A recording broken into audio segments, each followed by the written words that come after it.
So I just want you to start with thinking back towards the holiday season. We all want to think of, wonderful evenings where we're just sitting by the fire, enjoying the look of snow falling as we're sitting by our beautifully decorated Christmas tree, and we look around us and everything is done and all set, and we're just enjoying this wonderful holiday season. But let's think for a second. Is that actually reality? Right? If your holidays look anything like my holidays tend to, it's way too many parties, spending too much time trying to find the perfect gift, thinking about the financials and how much we're spending on all of these gifts, eating way too much sugar, and by the end of it, looking around you at this whirlwind of what have occurred and just thinking, where did the holidays even go? The holidays have kind of been turned upside down. They've gone from this time when we're supposed to be thinking about other people and individuals into this time of expectations that are kind of unrealistic, thinking of perfect Pinterest ideas, and so many parties with individuals that we're kind of pulling our hair out.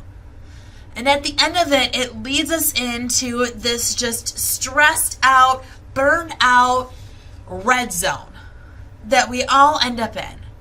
And for so many of us, that's even what we've started to associate the holidays with. It's become almost this new normal that we just have, and we just expect the craziness of the holiday season. And that's lost some of that enjoyment. And now, after the holidays, we find ourselves just trying to almost detox from the holidays and get back on our healthy path and get back into that health zone. So that's what we're going to focus on today. We're going to talk about how we need some just help from the holidays and what that means to us and how we can really help with that overall. And by the way, my name is Dr. Therese House-Vareki with Healthy Choice Family Chiropractic in Hudsonville, Michigan. And thank you for joining us this evening for this webinar just to learn how to recover from the holidays. So just how big is this holiday stress problem? So we know that the stress of the holidays tends to increase every year, and our overall stress tends to increase during the holiday season. And we know that increased stress levels correlate to heart attacks and heart disease. The graph on the screen shows the daily number of deaths from heart disease in the U.S. each day from the year of 1973 to 2001. You can clearly see how the graph peaks at the time between Christmas and New Year's, and how it's a huge spike during that time overall. So why this spike? Well, that's a time when we're all in the rush of the holidays, like we were just talking about with the holiday parties, rushing from one event to another. Kids events, kids parties, getting presents for their teachers, not eating as well, having more sugar, more junk food, indulging in sweets and other things that may taste good but really aren't good for us. Then on top of that, we have everything going on in lovely Michigan. So we got lots of snow. We're shoveling snow. We're stressing out because of driving back and forth to work in the snow and on the ice, possibly falling in the snow or on the ice, and dealing with that high stress level overall. So you can see, I'm sure, that the holidays come with stress, but not just mental craziness, thought stress. It comes with the physical stress of carrying all the packages, slipping around the ice, possibly falling on your bottom, or feeling cold and walking around with your shoulders in your ears. And those are all physical stressors that the holidays and the winter can bring. Then there's also toxic stress from the foods that we eat that aren't too healthy, which we were just talking about.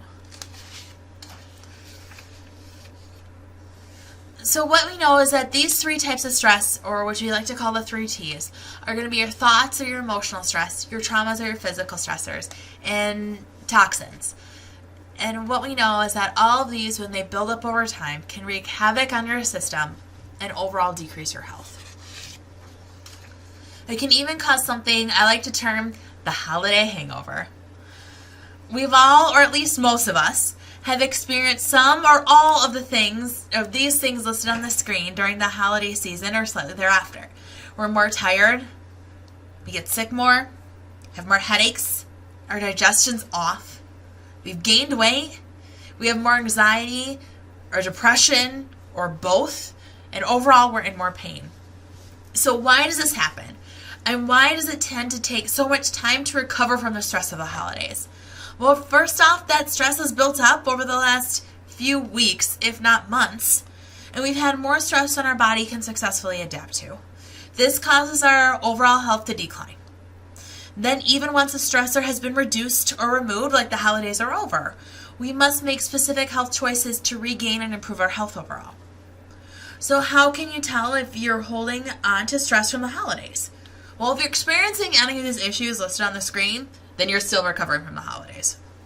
And what we know overall is that these symptoms are red flags that you need to do something different for your health so that we can make sure that your body gets functioning better, because when these symptoms go unresolved, that's when bigger and bigger problems can develop. But what do some of us choose to do? Right? We choose to just keep pushing, just keep going. Or we take things like medications or drugs to just cover up the symptoms while our body is still sending us signals that there's a problem. Or we just ignore the symptoms altogether. Or just try and suck it up and push through it because eventually we'll get through it. Well, and some of us actually even think that this is just our new normal. And this is just the way things need to be. What we know is that these symptoms are really body signals. It's the body's way of communicating with you that there's a problem. And those symptoms are usually just the tip of an iceberg to a larger problem lurking underneath. And it is the way that you're thinking about these symptoms which then drives your health choices, which then drives your outcomes with your health. If you choose to ignore the symptoms, then do you think that you'll actually have a different outcome with your health? No. That's why we're doing, these what we term body signal webinars each month, so you can break down the signals that your body is actually sending to you, and what you can do to better listen to your body and understand those signals. So let's take a minute just to talk about these symptoms. Right? All of us fall somewhere on this little diagram on the screen, which we call the illness-wellness continuum. Right? If you have symptoms or signs, then that already puts you to the left of that neutral point with your health. But it's once you become aware of what's going on with your body and work towards educating yourself on how you can improve your health that will lead to higher levels of wellness overall. So those symptoms overall tell you in which direction you're headed. Right? If your symptoms are getting worse and you're ignoring them, well, you're headed towards the left. If you're choosing to listen to the symptoms, or at least to the signals that your body is trying to tell you, listen to where there's a problem and then working to change what you're doing to help to remove that problem, resolve that issue so that your body can function better and you can be healthier, then you're on that right side, moving towards higher levels of wellness. So we want to talk about even how to learn to interpret those body signals so that you can make better choices with your health and therefore better behaviors. And what we know for sure are these simple little premises about our health overall. We know that healthy is actually normal. It's normal for your body to be healthy and for you to be healthy. Unfortunately, though, over time, we've started to think that unhealthy is normal and it's normal to feel sick. It's not. That's the norm that we've created. Your body is smart, not stupid. When you have a symptom or your body is trying to signal and tell you something, it's doing that for a reason. It's letting you know there's an issue. And it's letting you know there can be that iceberg underneath. It's letting you know that so that you can work towards resolving that issue before it becomes a big issue, a big problem, and you're like the Titanic running into the iceberg. And you have no choice but to pay attention to it. We know that the nervous system is the master system of your body. It controls and coordinates every function of your body. We know that your spine is your suit of armor and works to protect your nervous system. We also know that our modern life and this lifestyle that we have is unnaturally stressful. We'll talk more about that in a little bit. So obviously tonight for this webinar and really for this month, we're talking about stress. And stress may be increased during the holidays, but that's not the only time that we have it. So this information that we're going to go through with stress, you can use not only during the holiday time, but all year long. So we're going to go back to those three sources of stress, right? Our thoughts, toxins, and traumas. So the first one is the thoughts. That's going to be our mental stress, our emotional stress. So it's just like thinking back to the holidays like we talked about. Running around to find the perfect gift. Making sure not to forget anyone. The financial stress of purchasing all those gifts. The stress of maybe dealing with family members or relationships that are a little harder for you or that you try to avoid most of the year. Constantly changing schedules. More events than you're used to. Those are all examples of emotional stress.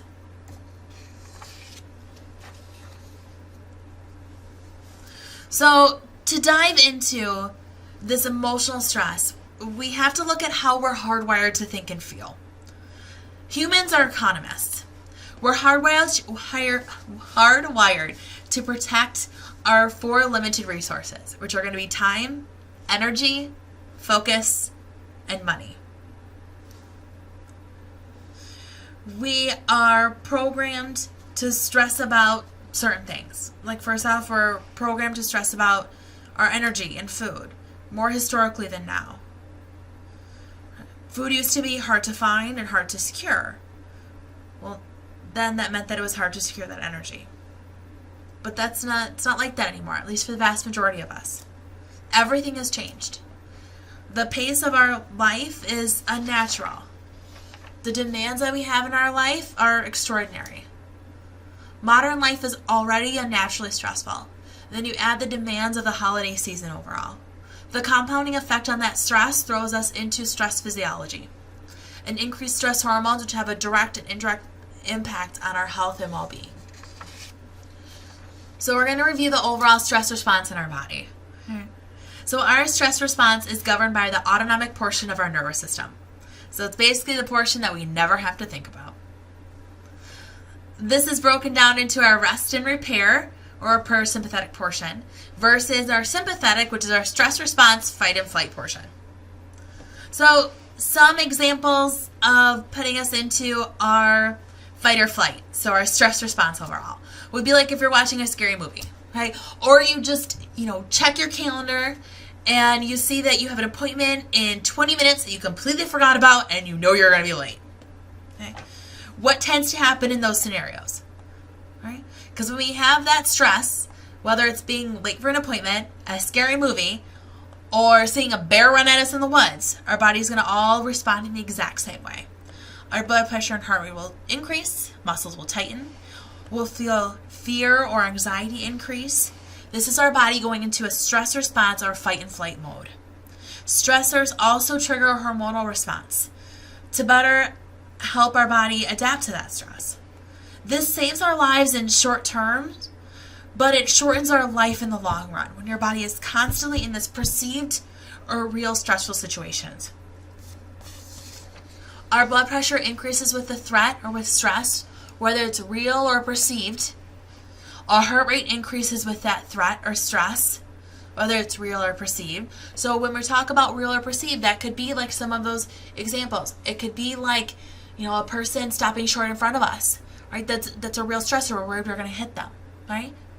Or we have a bear in the woods coming at us and we have to think, okay, are we going to run from it or are we going to fight it? Okay, that's a real stressor.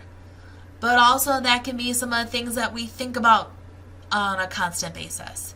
So it can be that thought of, or that perceived stress of, what if this goes wrong with the holidays, or if that goes wrong with the holidays?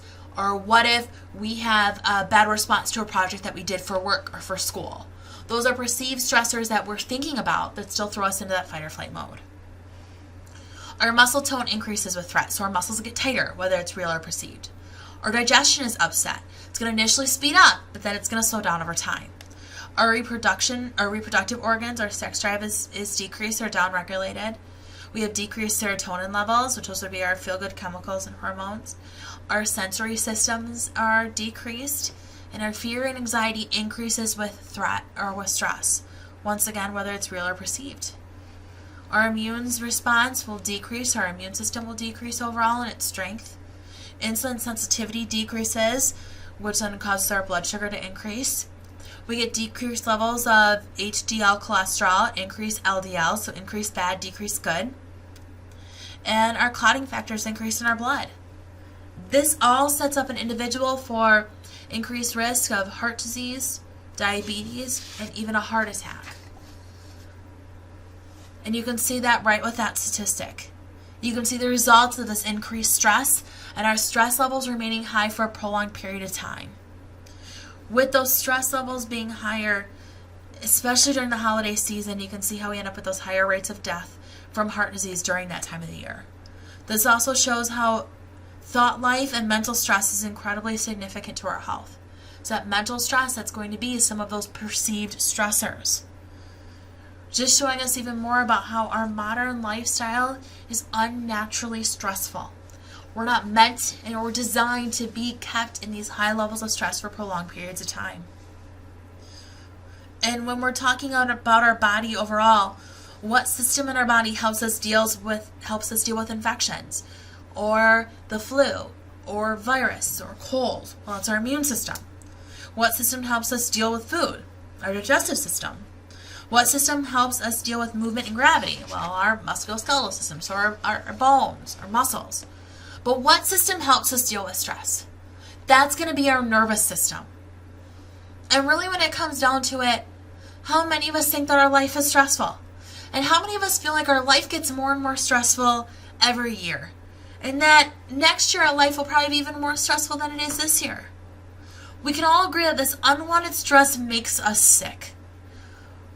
But we don't understand how our body is designed to deal with this stress.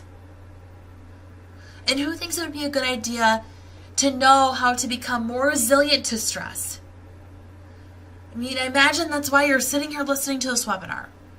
Right? Because you want to know how to tolerate stress better, how to cope with stress better, and how to become nearly bulletproof against the stressors that you will undoubtedly face in the future. So we're going to look at some things, the do's and don'ts for stress. So first we must start painting a picture of the solution. Right? We must think our way for recovery. So this is going to be how we can change some of those thoughts from negative thought patterns to positive. Okay? First, choose your attitude. You cannot always choose your situation, but you can always choose your attitude. And this is a skill set that you need to develop. Right? You can choose your outlook on a situation. You can choose your reaction to it. No, I understand that this is definitely easier said than done. But the more you do it, the more you learn to try to take control of your response to situations, the easier it will be over time, and the more that you will be able to control your outlook and attitude regarding a situation. So what I recommend is when you're in a situation where you notice that you're having a negative attitude about it, try and take a step backwards. Try and look at least one positive thing through that situation, or if you can't look at one thing positive, look at one way of how it could be worse and be thankful that it's not. Because that can at least maybe give you a certain different perception of the situation. Also, connection, acceptance, and respect. People are hardwired to require these things. And the more that you give them, the more that you will get them back. Energy exchange. We must be mindful of the energy we exchange in relationships and choose to reduce the number of relationships that do not provide us with positive energy or increase our energy overall. The more that you're around relationships that drain you from your energy, the less energy that you will have to help your body heal and repair. And for those, if you're ever in a situation you find that you're hanging out with someone, and every time after you do, or after you get off that phone call, you feel more tired. You feel more exhausted. You feel like you have more of a negative attitude. Then those are probably the relationships that you need to rethink. Unconditional love. We must choose to tolerate and love others, despite behavior. And that means to have unconditional love for an individual. That does not mean unconditional approval of their behavior, but unconditional love for them. And lastly, grace. Grace is God's economy. Forgive and love even when an individual may not deserve it. Because at times, each one of us will need that too. There we go. Sorry, skipped a slide. Next, sleep for recovery. So I understand that if we're all a little bit more stressed and we're short on time, we're probably not getting as much sleep as we need to begin with. Okay, so first off, try as much as you can to protect your rhythm. Okay, try to get 8 hours of sleep. Okay, and if you're not able to get 8 hours of sleep, at least as much as possible, work at getting up in the morning and going to bed at the same time each day. The more that you can do that, the more that you'll be able to get into those proper rhythms overall, and that'll allow for better quality of sleep. Okay? Also, work to shut off screens and electronics 60 minutes before sleep. This allows your brain waves to go from more of a high stress to more of a relaxation. Because really when we have those screens in front of us and our mind is constantly going, those lights are constantly there, it does not allow our brain a chance to really relax or shut off before falling asleep. And then that will reduce our quality of sleep overall. Take naps every day. Our ancestors did it. They're healthier, happier overall, and what they've even found is that successful individuals do it. Naps have become the new status symbol. So even if that's just a 10 or 15 minute nap, or a little, cat nap, I think is what they call it. Even after a small cat nap, it's been shown that overall you will have better mental clarity and better mental focus. You'll actually get more things done with just taking those few minutes for yourself. Next, don't overcommit. No is a love word. It's a word of love for you and your family. So make sure not to overcommit your time, stretch yourself too thin, because that's going to affect your ability to even enjoy those things that you are doing. And also check your expectations. And that means the expectations of yourself and of others. Okay? And that's where we really want to make sure in relationships that we have clear expectations and agreements. When we know what to expect, that can reduce our stress in a relationship overall. And also make sure to not have superhero syndrome. No one person can do everything. Don't put those expectations on yourself or on anyone else, because that's just going to lead to higher levels of stress and to higher levels of disappointment in yourself and in others. Our next source of stress is going to be toxins. So that's going to be the stuff that we're taking into our body. Now, what we know overall is during this post-holiday season, we need to make sure that we are eating for recovery and that we're setting ourselves up the right way to be able to eat for recovery. Okay? First, make sure that you're not going hungry.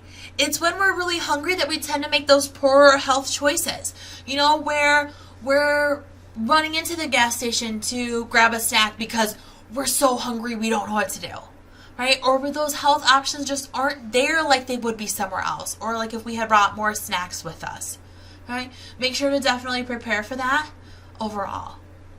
The second is that when it comes to the battle of eating healthy, that's won at the register. Right? When it comes to food, if you don't purchase it and don't bring it home, then you obviously won't eat it. Because it's much harder to resist those temptations when they're in your face every time you open the refrigerator or the cupboard. Okay? When you beat that register temptation, that's going to reduce that overall stress and that overall chance that you're going to fall back on your healthy eating plan. Also, don't drink your calories. Right? When we're drinking calories like soda, alcohol, even in some of our sports drinks, right? Those tend to largely be empty calories. Work to avoid those. And when we're talking about avoiding things, also make sure to avoid the white stuff. That's going to be like your white sugars and your white flours. Make sure to fill yourself with really healthy foods. Okay? And when it comes to those healthy foods, that's going to be like an unlimited number of vegetables. Right? Eating plenty of lean meats, natural meats, local meats, also fish and eggs. Also some fruits, nuts, and seeds, and making sure to work towards staying away from those refined carbohydrates and sugars. So if you're looking for an eating plan or even, looking up on Pinterest some recipes that'll help to incorporate these things, you can really look up recipes, that are paleo or that are Whole30. Those are going to be recipes that really work towards following these guidelines and that work towards reducing the overall carbohydrate consumption and sugar consumption overall. And by reducing that, that'll also help to reduce that inflammation overall with your body.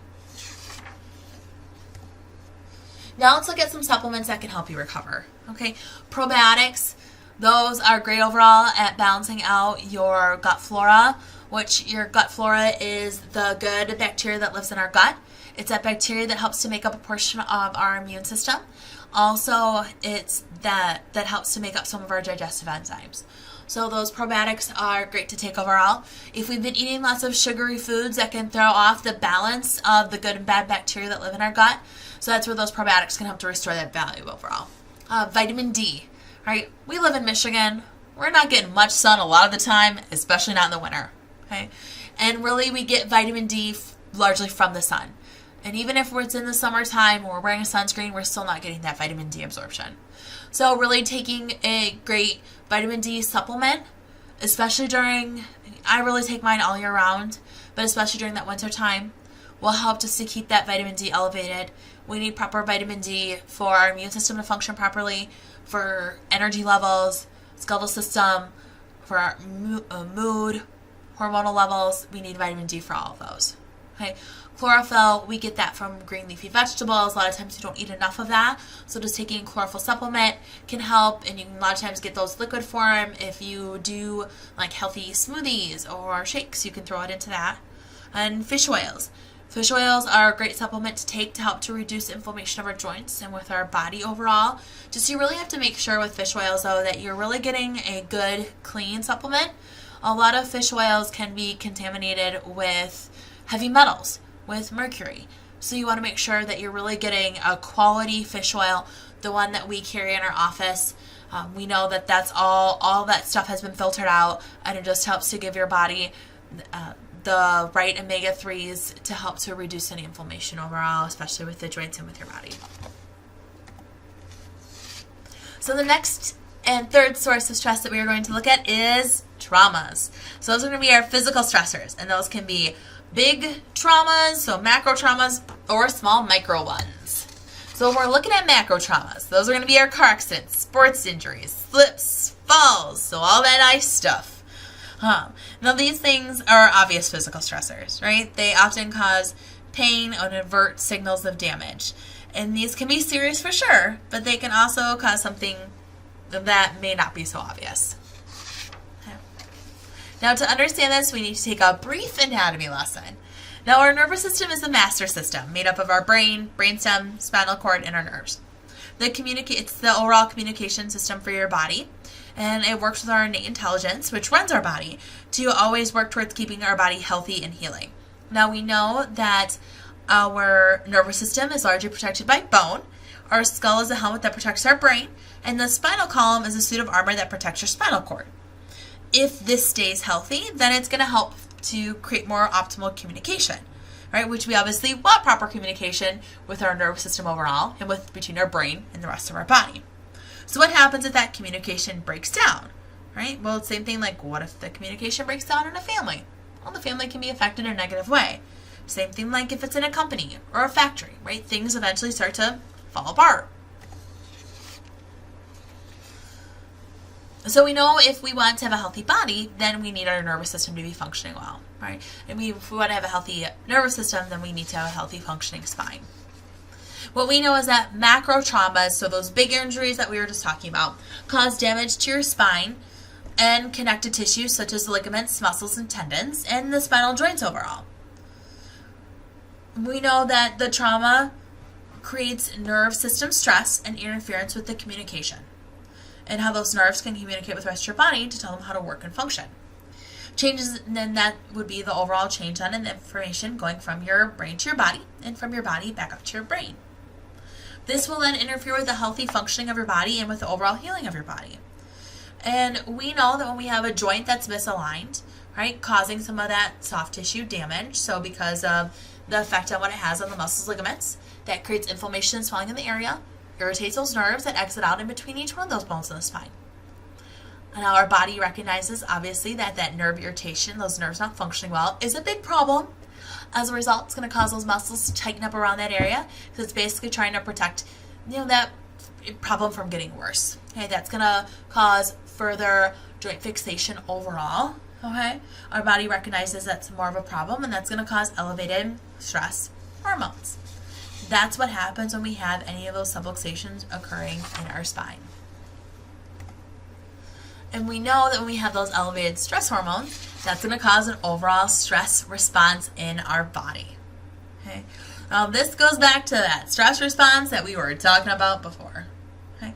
What we know, like we said, is that a stress response saves our lives in short term, but shortens our life in the long run if we are kept in that high level stress response for a prolonged period of time, right? Because like we said, our blood pressure is going to increase with threat or with stress, whether it's real or perceived.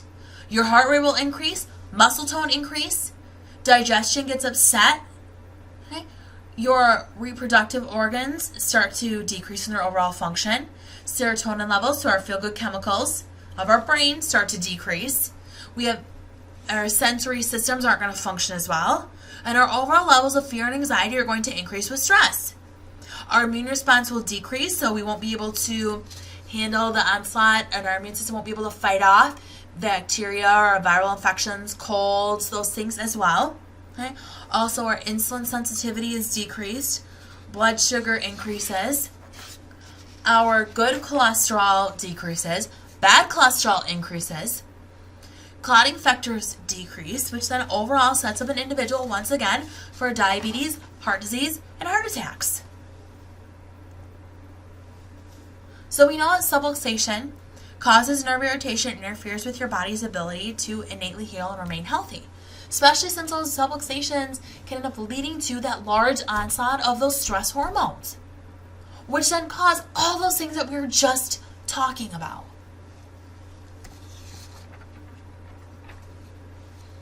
But, those big injuries, it doesn't have to be just a car accident to cause those subluxations.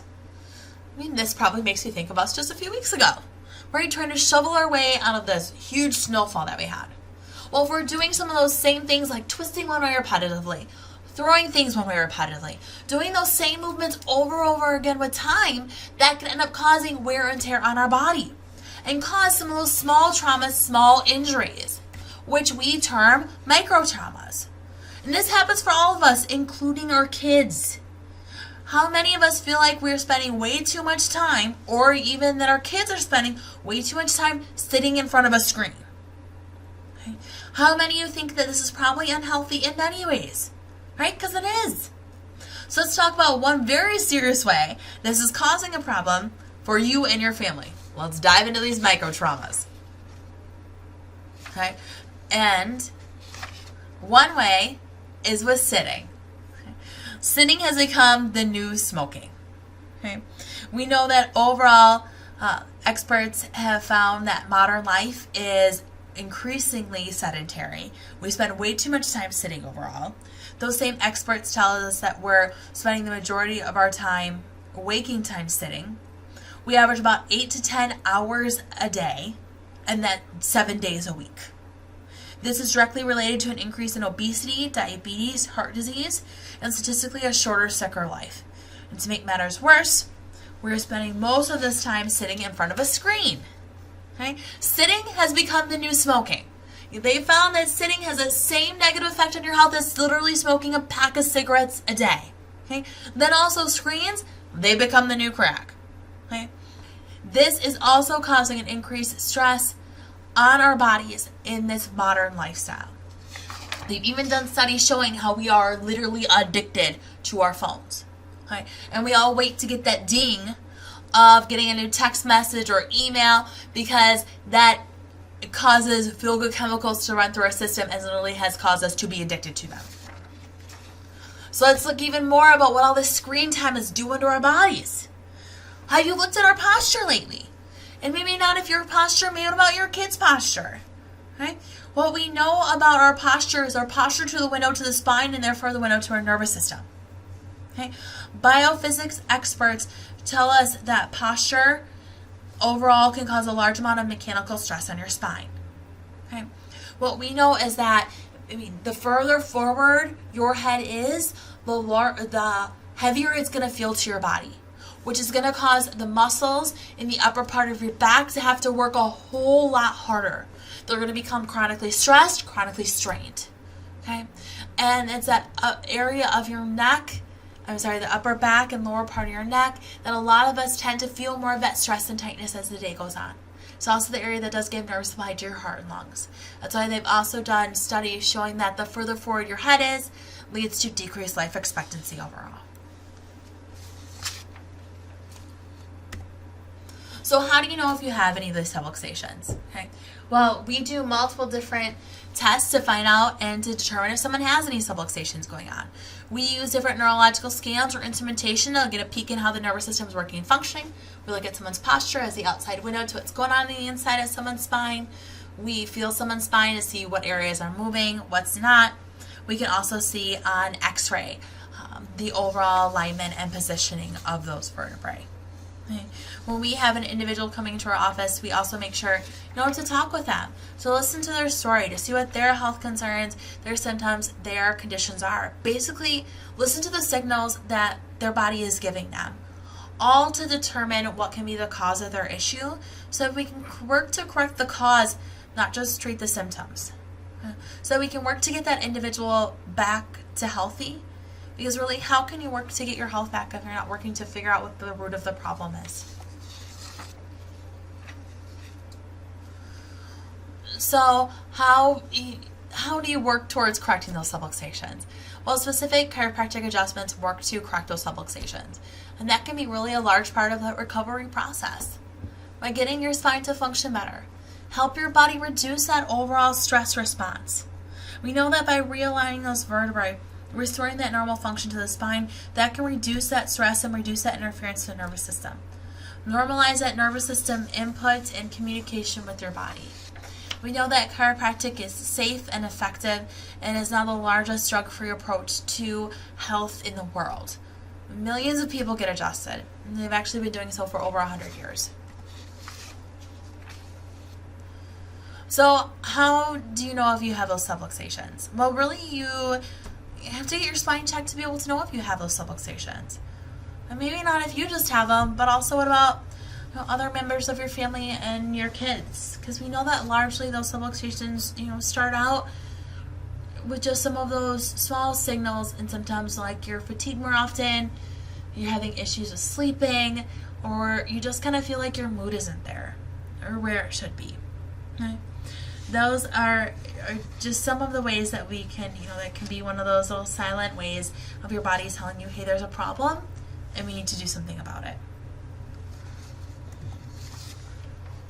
And what we know overall is that procrastination is one of the largest causes of the health crisis that we have today. And that's why if you're listening to this webinar, and let's say, that you're not under chiropractic care currently, but it is something that you're interested in just finding out, is this something that can help to further to improve my health? If that is something that you're interested in, feel free to give us a call at our office. The phone number is 616-426-8500. We can always set you up with just a free consultation to talk about where your health is at, look at what health goals you have, what you're trying to reach, what you're trying to work towards accomplishing, and see what we can do to help you reach your health goals overall. And hopefully, if you are currently under chiropractic care, this webinar just gave you some different ideas, different tips, whether it be different supplements that you can take or just some different ways to approach that mental stress, just to help you work towards further regaining your health overall, further decreasing some of that outside stress so that you can also hold your adjustments longer and help your body function better longer. Well, thank you everyone for joining us for our body signals workshop for this month. Next month we'll have a new one coming at ya. Hope everyone has a wonderful evening. And once again, feel free to give us a call with any questions that you have, 616-426-8500. Thank you and have a wonderful day.